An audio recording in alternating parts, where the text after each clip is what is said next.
Today we're going to be discussing English language learners and leveraging home and school connections to take an asset-based approach to supporting them in their education. First, let's look at the cultural influences that may affect our ELL students in their education. Unfortunately, stereotyping from other professionals and students within the school may occur. This can result in biases and discrimination towards our ELL students. Additionally, distance between home cultures and home countries may affect students socially and emotionally, which we will look at in further detail later. Additionally, beliefs and attitudes based on cultural differences may affect students and their families. This is important to be aware of as we deal with school processes and other events within the school community. As I previously mentioned, it is important to look at the social emotional needs of our ELL students. One of the main factors that ELL students experience difficulty with is expressing their emotions in English. Therefore, we need to employ strategies to help them express themselves and better regulate their social emotional needs. One strategy to do this is creating a better vocab schema for their emotions in the English language. One strategy to help this is to display characters within books and movies to help them understand emotion and how to express themselves. Now that we have a bit better understanding of the cultural influences and social emotional needs of our ELL students, it is essential to look at developing cultural competence within the school community so we can better support the cultural differences of our ELL students. Cultural competence includes attitudes, knowledge, skills, and awareness, so we can become more accepting of other cultures. Additionally, cultural competence includes using an asset-based approach to support our ELL students. To have a better understanding of our ELL needs, let's look at strategies we can employ to engage families and community. One of the first steps we can take to engaging our ELL families is to be culturally responsive and meaningful within the meetings that we have with them.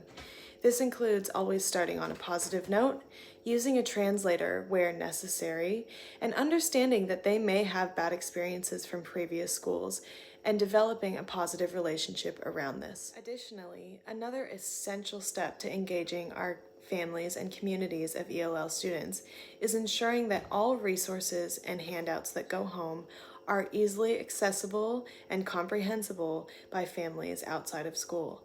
This may mean translating or providing audio where needed. Lastly, it is important to hold fun events for families and the community to attend.